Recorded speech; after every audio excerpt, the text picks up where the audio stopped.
So there are several ways of looking at the human phenomena, the human condition, the human journey, health and illness, plenty of paradigms that are floating around. But today we'll take a look at it from the spiritual and more accurately Aurobindo's viewpoint. It's not a viewpoint, it's a looking at life from a more total perspective, which is what when we use the word integral, that's what we mean.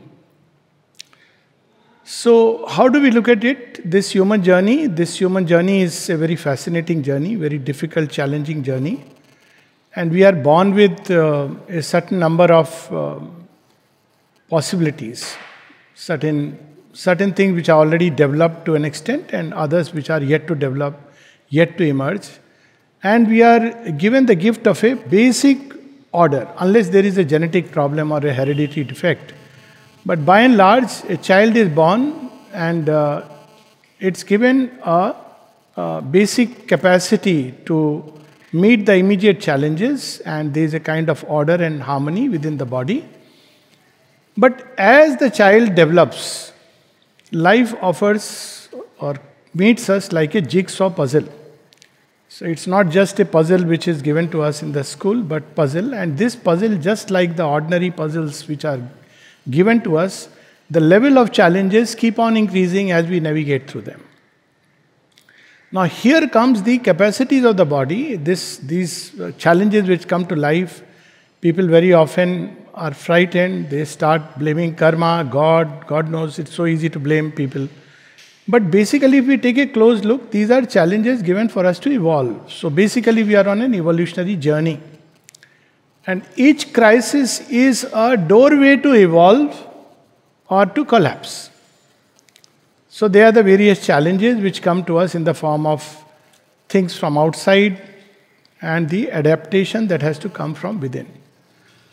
So what really is required to meet this challenge so that we can go through it with as minimal damage as possible. You can't avoid anybody who is claiming that we have a permanent cure or a panacea for everything.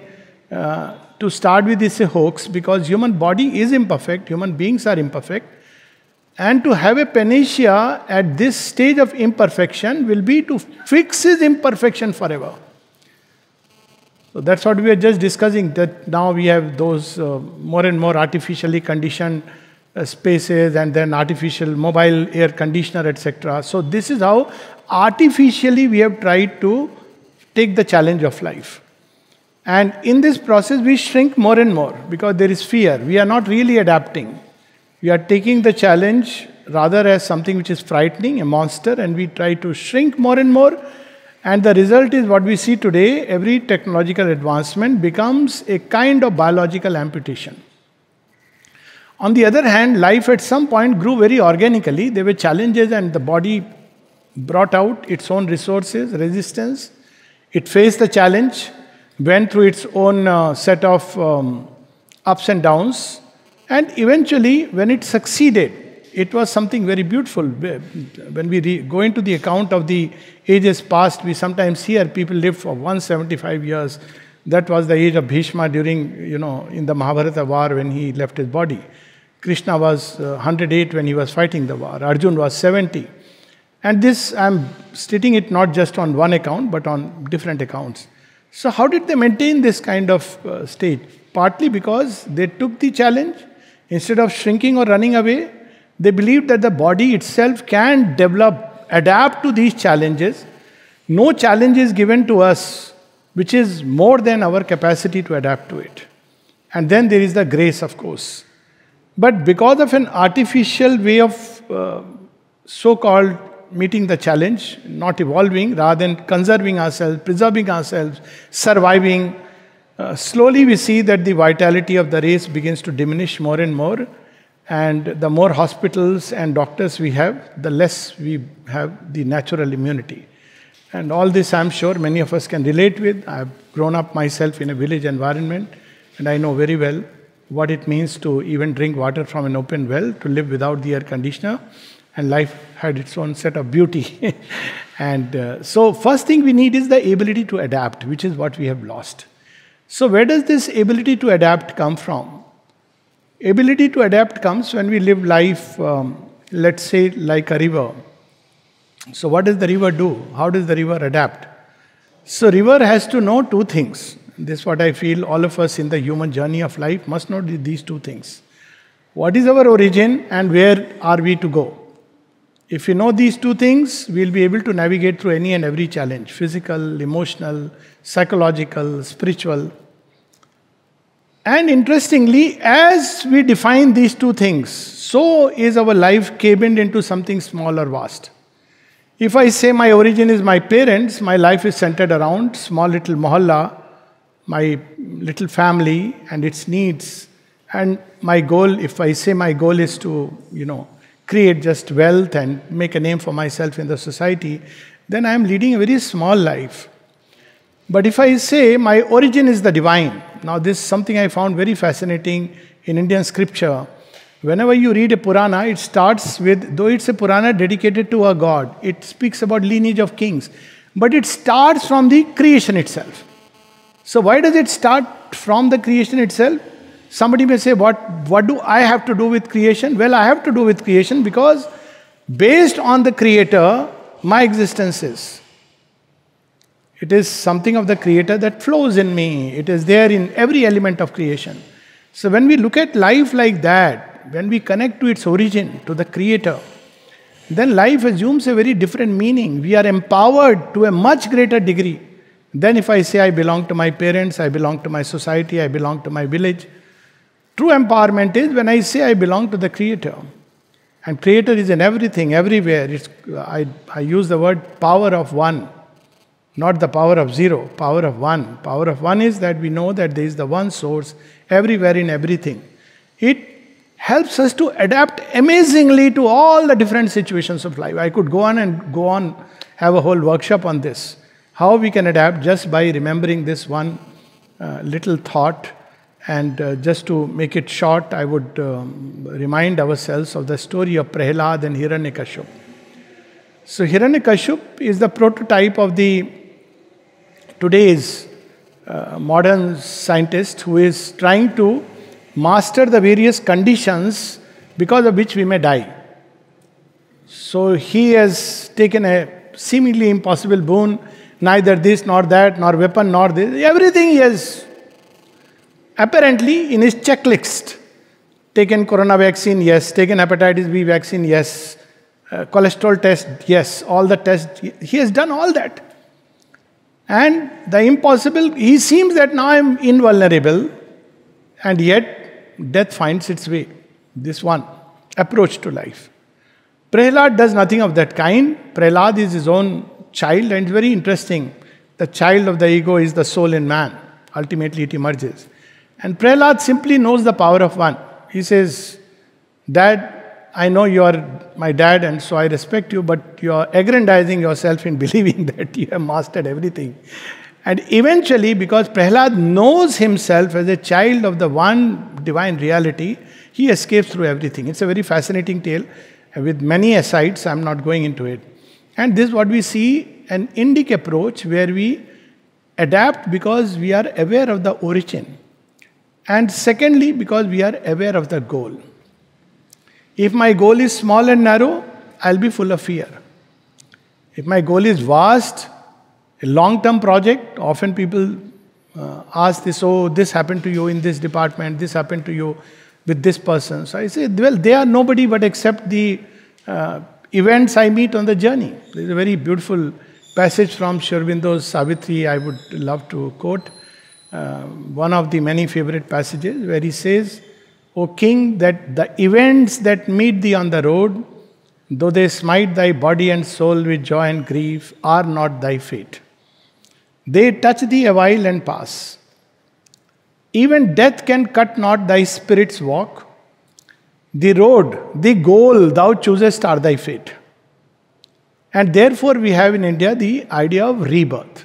It's the only idea which can explain things. Otherwise, it's all an absurd thing. Suddenly you are born with certain things, you die, and that's the finish. You wait for a post-mortem salvation and all that blah, blah, blah. But basically this idea that life is a constant evolutionary journey like a river. And the river is ultimately going to meet the sea. That's something so fascinating that one can learn to adapt with everything. And we have so many examples in Indian mythology. Meera, the other day I was discussing with somebody, what does Meera's life teach her? In the palace, outside the palace, this or that. She knows where she has to go. How does she adapt to all the multiple social, emotional, psychological, physical challenges she must have met because she knows where she has to go? So this adaptability is very important. And of course, we probably someday will prove it. If we are inwardly adaptable, our genes, our heredity, all those ribosomes, all of them, the RNA, the messengers, they all will eventually follow the same pattern. So one way to look at it, things are very fixed. You have this bacteria and you will fall ill. But the other way to look at it is that this fixity appears right down below in the material level. But as we climb up the ladder of our humanness, this fixity begins to change into more and more greater and greater plasticity, and things can be changed because we are more and more empowered. So essentially adaptability is one thing required. Second thing required is wideness. This is people who immediately break down, but they are full of fear. The most frightened creature is snake. And everybody is afraid of it because it exudes fear. It's itself full of fear. It shrinks. Except the cobra and mamba, they live in a hole. And they are just lying like this, literally crippled and crumpled up because they are so full of fear. So fear makes us shrink into a narrower and narrower state, and therefore it makes us paradoxically more and more vulnerable. But the vaster we become, the wider we become. Again, I'm holding back my temptation to bring out so many stories that I have read as a child.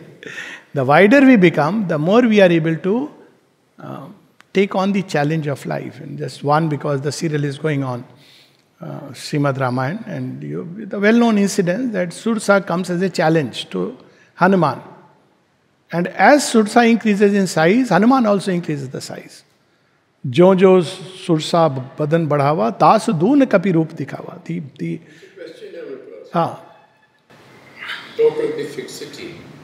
We're born with this particular fixity, but as you, over a period of time, as you grow, this elasticity begins to grow. So the gap between the speed of the evolution of yes, etc. narrows down. So I am coming to that. Actually, the human body as a child is growing tremendously.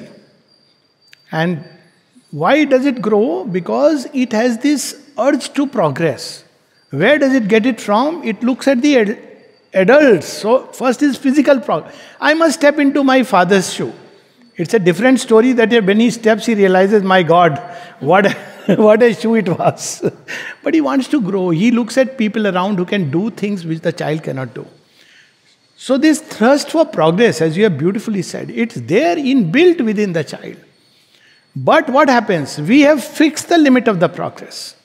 What is the limit of the progress? Your degree.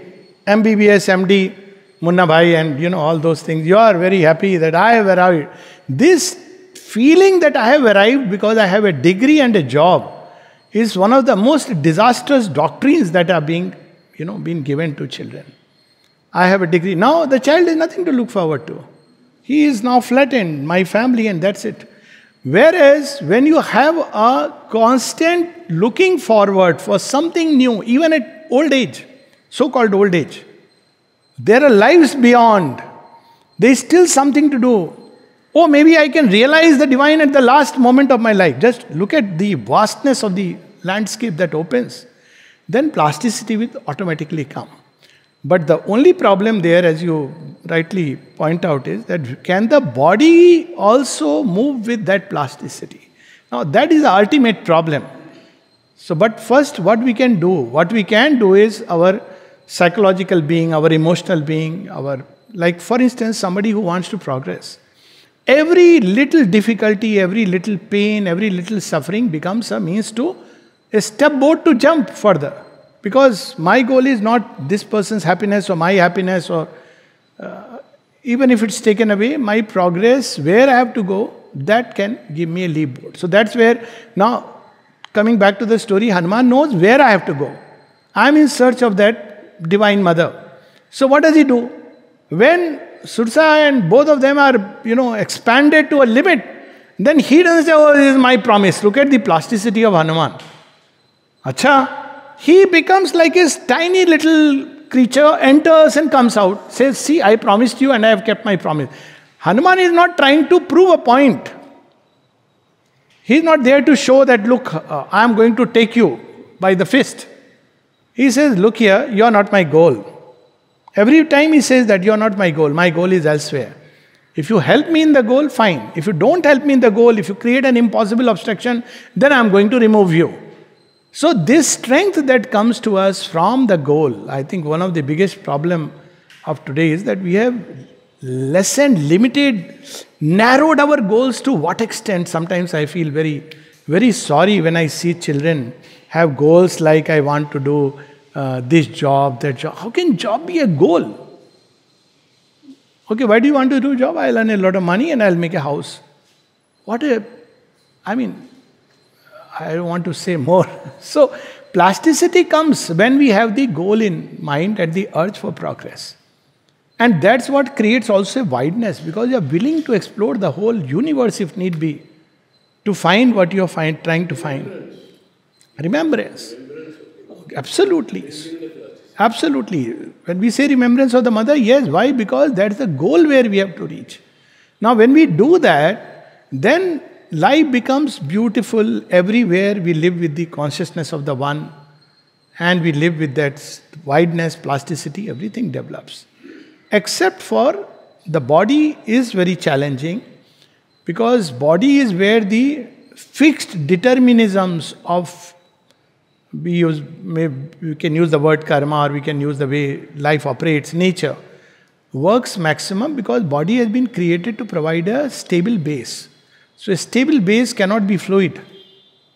So in the process it has fastened with strong knots. It's very interesting when we just look at the phenomena of the body. How is it fastened? Body is like a structure, no? Every structure like this building you have to fasten. You have to fasten with cement. How is the body fastened? I would just contemplate just for one moment. I'm going to say something very interesting which long back I felt. And body is fastened by strings of breath.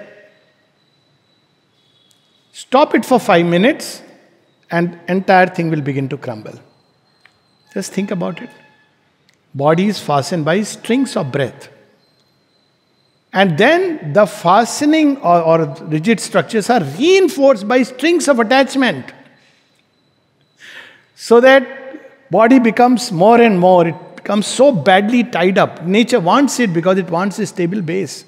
But the problem is, once the stable base is secured, now if body has to participate in the, as you said, in the universal progress, then it has to have both. It has to have a certain degree of fixity, but also a fluidity with which it can follow the pace of universal progress. It's put very beautifully in one of the biblical phrases. The spirit is willing, but the flesh is not. It should not happen. And it can be overridden if we have a very strong urge within to progress. Then the body is compelled to obey, and the body has been mastered. That's a whole science. And both Sri Aurobindo and the mother have described it at great length about this science, that first the entire body must be brought under the mastery of the mind. It is given to us. No, I am not going to feel it this way. There is a problem, there is a pain, but I am greater than my pain. There is a suffering, I don't deny, but the mind, my thought. And we see when people go for in military training, how do they do it? They are not yogis, but they simply know that, well, extremes of conditions, still their mind gives a signal. I know people who have stayed hungry for days and surrounded with danger.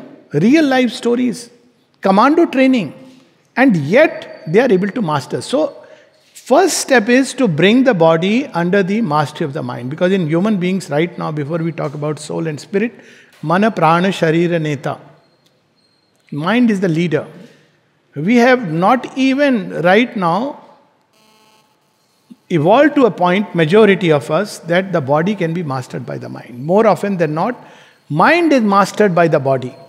So when people take a flight and come down, I recently took a flight from Kashmir to Delhi. What is the temperature? What is the temperature? I see. This is the state of affairs. It should not be. You should be able to enjoy that coolness and this heat. I'll give one example from Sri Aurobindo's life. Once Sri Aurobindo was given a meal and people forgot to put salt. So he was enjoying. And then, as always, samam brahmam. So, of course, we know the Karakani when we read to what extent the mind and the spirit can master the body. So, someone told him, but sir, later on when he tasted, oh my God, there was no salt. He said, but sir, there was no salt in it. And Sri Aurobindo says, yes, there is an ananda of tastelessness. There is an ananda of tastelessness. So this power capacity of the mind, even if this we can extend, this was the entire basis of Indian culture. First 25 years, brahmacharya. What is brahmacharya? Not like only control of sexual energy. It was the ability to discipline ourselves in such a way that we can be very goal-directed. The mind should think what it wants to think. It should not be distracted by gossip, this, that. The heart should be able to feel in a one-pointed way. The life energy should be able to put out itself focused. One of the things which people lack today is focus. Mind is distracted, life is distracted. So it was taught, inbuilt in the system in a Gurukul, that you learn by the time you are 25, your mind has mastered the body. It is only when this has happened that now the mind says, okay, there is somebody greater than me, something greater than me, the spirit, the soul, the divine. Here it is, I give you. Then it works beautifully. But if the mind has not even mastered the physical body, then the action of the spirit is, spiritual consciousness is not easy. People often say that, we pray, we call, there is the yogic force which cures. Why doesn't cure always or every time? And Sri Aurobindo gives a very nice example. He says, see, Agni has a power to burn. We can use the word Agni Shakti. But it doesn't burn always. It doesn't burn everything. If you have to burn iron, you have to raise the temperature to what degree? There are conditions. People walk on fire by applying certain kind of, oil and other things. I'm not challenging the actual possibility. But it is known that, there are ways, or in a state of fit of excitement. Say in a war, you have an injury, but you are so much moved by the events taking place that you don't experience the pain. So this ability of the mind has not been fully explored. And therefore the body is in a state of inertia which it is prone to, physical. That's how stability is created. So unless the body is open to the higher forces, it is very difficult. It can still happen because ultimately the higher consciousness is highest. But it's like you may have the best teacher, but if your students are unwilling, you can't force them to sit with a stick and suddenly give a lecture to them.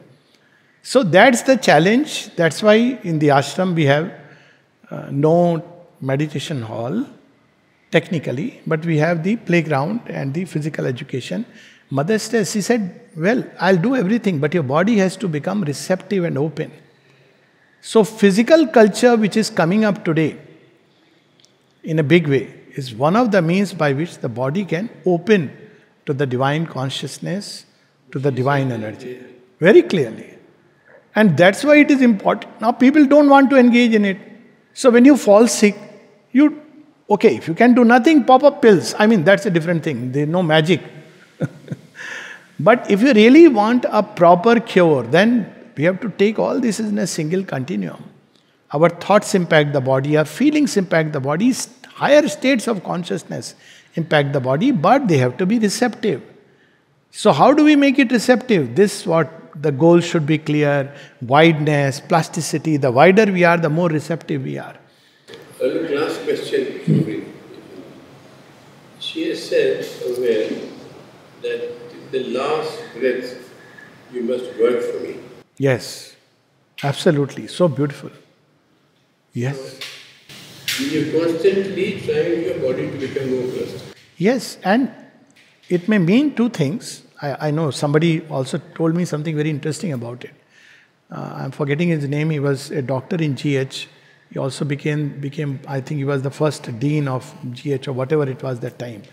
A gentleman from Pondicherry. I've forgotten his name. A beautiful man. So he was in care for a long time. He left his body in 90s. And so he was telling me that once I asked mother that, now I can't physically work much. So what should I do? Because this work is a very interesting thing. So work is not just physically working. It's not just holding on to a chair or a position. So mother told him, yes, it is there, that beyond a point, but you can still invoke the divine within you and in the earth atmosphere, and that's a work you can do much better, which many cannot do, because you are no more distracted. And I see the example of mother herself. So what does she do in 1955? She makes a trust and slowly begins to withdraw. In 62, the mother goes to her room, never came down from there. And more she was letting others to do that kind of work, and she was engaged more and more in that work which nobody else could do, which was a direct contact of the body cells with the divine consciousness. So there comes a time, and if we understand, then again the adaptability. Sometimes we don't have physical work for various reasons. Some people feel very unhappy about it. But it simply means you have to change the mode of work, inner work upon our own being. So basically, till the last breath, we should be able to consecrate this breath to the divine.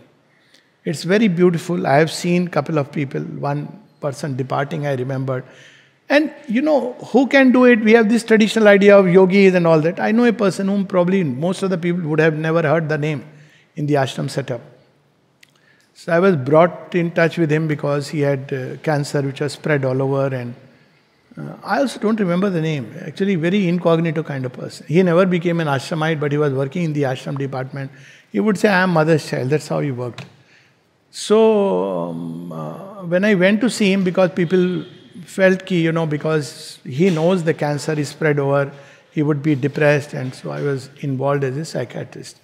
But as the divine plan goes, it was a learning experience for me, because when I saw him sitting in the hall, reading a newspaper very happily, and he greeted me. So he told me, you are the new doctor. I said, yes. So I said, very hesitatingly, do you know, like, how are things? I know it has spread into my abdomen all over, and doctors say it may be a couple of months, maybe 15 days. Very cool about it. So I thought maybe it's a denial. But as I met him every day, I realized that it's not denial. He is fully aware of what is what, but he was in a state of inner peace and bliss. Then his departure was this last breath thing, which and that's how Shri Krishna gives the advice to Arjun, that if you leave the body taking my name, then you get an evolutionary boost. You are on a fast-forward track. I'm using a modern language. So, I saw this man on the day, finally, I think 15-20 days, he was admitted, he was quite breathless. So evening 6 o'clock, but he had developed a very good rapport in just 15 days with me. So I asked him that, what do you want? He said, no, I just want to sit now quietly. So I said, your family is waiting, wife and everybody, they want to meet you. He said, I still remember, I don't want to meet anybody. I just want to be like this. For me, it was one of the most difficult things was to convey to the family he doesn't want to meet anyone. And everybody heard it, listened. I said, you can pray, be outside. From 6 o'clock in the evening till 1 o'clock at night, he kept sitting in Sukhasana. Of course, we had raised the bed so that he can recline. And then 1 o'clock, sister was passing by at night. He didn't call anything. Suddenly her eyes went towards him, and at the time his head gently turned to one side and he left the body. A yogic departure. Now, these are things where we can really say till the last breath, this person was working. How he was working? Being in the body, he was calling the Divine Mother, obviously. And because he was in contact with the Divine Mother, he was bringing this earth substance in contact with the Divine. That is the work. All this other thing is the paraphernalia. I am doing this work, I am doing that work, I am an instrument. All this is at one level nonsense. The purpose of all this is so that through the work, we bring the higher states into contact with the earth. And if we can do it, truly we have done what we were born to do as a channels which receive and transmit without distortion. The distortion comes from ego and desire and ambition. I am the doer is a distortion. Desire, I want to do it and get the fruits, people should recognize me, it's a distortion. Ambition, I have this idea, I must fulfill it in my lifetime. All these are distortions. But if we remain just open like this and let her flow through us, then when she flows through the body will change. I can give one last little thing, then I'll say that, see, body is like an instrument. As we said, from the yogic point of view, body is an instrument, it's a machine. It works like a machine. A machine which is, albeit conscious, at least semi-conscious. So it's not just a robot, but the difference is it is a bit conscious. That's why it can learn things, it can change, because it's a partly conscious machine. It can grow more and more conscious. But this body, like an instrument, we can use it for good or we can use it for evil. It's like you have a sword and you can use it to defend those who are in need, or you can use it to further your ambition. So how you use it, based on that, the body evolves or undergoes the change. And I'll just take one example. We are given a beautiful instrument, unique instrument, which is not there in animals. Many things we have like animals. Certain things are much worse than animals. But there is something we have in us which is uniquely human. It's the power of speech. So if we use this capacity to speak, there's a very beautiful line Kabir Das says, Vani aisi boliye, man ka apa khoye. Auran ko sheetal kare, aap hi sukh de. Or something like that. Aap hi seetal hoye. So what is it? It's yoga. Vani ka tap is one of the tap mentioned in the Gita. What is Vani ka tap? Speak truthfully but beautifully with love in your heart. Priyam. That's how it is. It's not sweetness. Oh, you are such a wonderful person. Not all that nonsense. But there is a way, not harshly, not condemning, people have imitated everything. But with truth in your heart, not necessary that we have to speak everything. Silence is golden, no doubt about it. But when we speak, it should be something which makes others also feel quiet, peaceful. And it gives peace, quiet to you also. This is, when we do that, many of the problems of the mouth will be taken care of. And I'm saying this with experience. What about the eyes? Again, we have phrase in the Upanishads, where it speaks about, we all recite it, no? Bhadram karane vishranyam deva. We are very happy, such a mantra. What does it mean? Always hear the auspicious. If you are hearing things which are evil, abusive things, send it away, move away. Don't listen to that. May I see the auspicious, see the beauty of life, see the good in others. But we are busy seeing the evil in others. And it is disaster. It creates disorder in one's own life. Often I say, there are people where love turns into hatred. So people ask why. I said, love doesn't go anywhere. Once loved, you can never forget that love. But what happens with us? We stop seeing that love and we start seeing the defects. And therefore it turns into hatred. Everybody has defects. So when we look at life, use the eyes, ears, touch. Yesterday I was saying that there is a touch which is the touch which is of refinement. Whereas there is a touch which is crude, grabbing, possessing. See, when people pull, often in Desiree I have to tell them, what you are trying, touching and pulling, that's not the way to touch. In MBBS, my teacher taught me how to hold a pulse. And I was holding it like this. He said, young boy, have you never held a lady's pulse? I said, sir, never had the good or bad fortune. So he said, this is how you should hold it. And it was an art, I can never forget. It was an art, the way he held it and taught me how to, I mean, all of us. I said, ye acha hai. I don't know whether I can ever hold a lady's hand like this, but he taught me something beautiful, that it is very soothing to the patient. That's why it's called the healing touch. Doctors used to do so much by caress. So all this is a whole science. If the body can be used to transmit beautiful vibrations, touch, smell, taste, we had a whole science that, certain smells, we practice it in are repulsive to certain creatures. Smells like smoke attract some other creatures. That's a whole subtle science. We are not going into that. Tastes. Sattvic food, how does it taste? Rajasic food, how does it taste? We don't need to know cholesterol and all this. If you take a kind of food which is full of, that's why vegetarianism, especially when you chop off a creature, slowly giving it more and more pain, I don't know what it is called. What a Vikrat, distorted mindset it would be. So animal is going through pain and rage, and then you eat it. All this will go into you. You will become anger prone. You will become full of rage, because the rage of the animal has gone into you. So all this science where the body has to be used in a beautiful way. It's an instrument given to us. Every part of the body, limbs, that's why it is said that when you go to a tirtha, every step that you take is like an Ashwamedhi Yagya. Leaving aside the exaggerations and Ashwamedhi Yagya and what it contains, a very beautiful thing. What does it mean?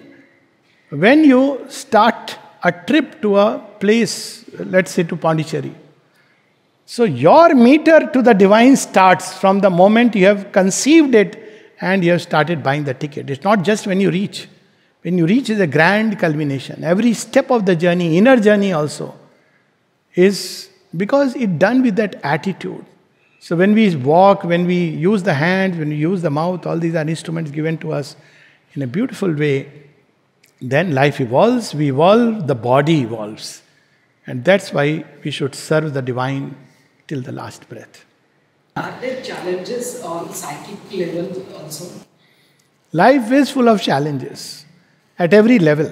I presume you are using the word psychic from in a certain specific sense of the occult, not as the psychic being. Because psychic being is a different entity. Yes, it will also have its challenges. So there are what is called as psychic attacks in the West, adverse forces, and this is very easy to understand. Behind everything physical, it's not physical or that. Behind everything physical, there would be subtle forces at work. Even atom is composed of subtle forces. Forces of attraction, forces of gravitation, forces of repulsion. They are forces, you don't see it, but phenomenally you can understand, yes. You can calculate. So there are forces which are operating in the world. Forces that are benevolent to, they help us, which are known as gods and godlike energies. We nowadays use the word positive, it doesn't matter what term we use. And equally forces and beings which create hurdles. But in the unitary view of life, those that create hurdles are also ultimately instruments of the One. They challenge us, and by challenging they make us grow. When the negative forces challenge us, they make us grow strong, they make our faith steady, they make us learn endurance, and when the positive forces can also challenge, but in a different way. They may distract us. Arey, this yoga is very long, there is a quick short yoga right next door. Do $100 course, you will be catapulted into nirvana, 14-day nirvana. They also challenge us. We should be very careful. And these challenges are there to see our sincerity. It's easy to use the word, I have faith in the mother. Do I really have faith? They come to challenge us. And if we have true faith, we'll go through everything. Otherwise, we'll collapse. So they serve a purpose in the grand scheme of things. And the best way is, Mother says, laugh at the face of the adversary. As Hanuman's life, he doesn't say, Sursa, I'll show you what I am. Ashta Siddhi, now Nidhi ke data, you better challenge me. No. He says, Mata karke ho. Jagan Mata. Lankini comes. He says, Mata, why are you torturing me? I have not come to take any, I have come to discover Sita. That's how he speaks. Lankani says, you dare, you are a little mosquito in front of me, you are challenging me. He says, see, you are like my mother. I am just having a little prank with you. He says, oh, so if you have a prank with me, I can hit you. He says, yes, I also as a child can hit you. Because child can do that. He says, oh, okay, do it. Then Hanuman gives that proper solid blow and she vomits blood. So he is playful. He is not taking, oh my God, what has happened? Nor is he trying to say, that's what we have to learn from that story. That look here, life is full of challenges. Don't get involved so much. If I have to go to ashram, the dog is barking, that dog is not my goal. My goal is the ashram. So, I have to defend myself, all right. But I don't have to prove a point that I am greater than you, you dog. Then he will say, okay, I'll show you. So, yes, there are psychic attacks. And even the psychic being in its journey has to face many challenges. And Aurobindo says very beautifully, with which we can stop. He says, hell will vomit its hordes, and heaven will meet you with pitiless denials, cold and pitiless denials. And then he says something very beautiful. Nay, is then the cup of immortality a thing for the weakling to be given away without a prize? See, that's what we see in that Steven Spielberg movie, Cup of Christ. You know, it is not what we are in for is something so beautiful. We have to value it. When we value it immensely, then we will go through everything.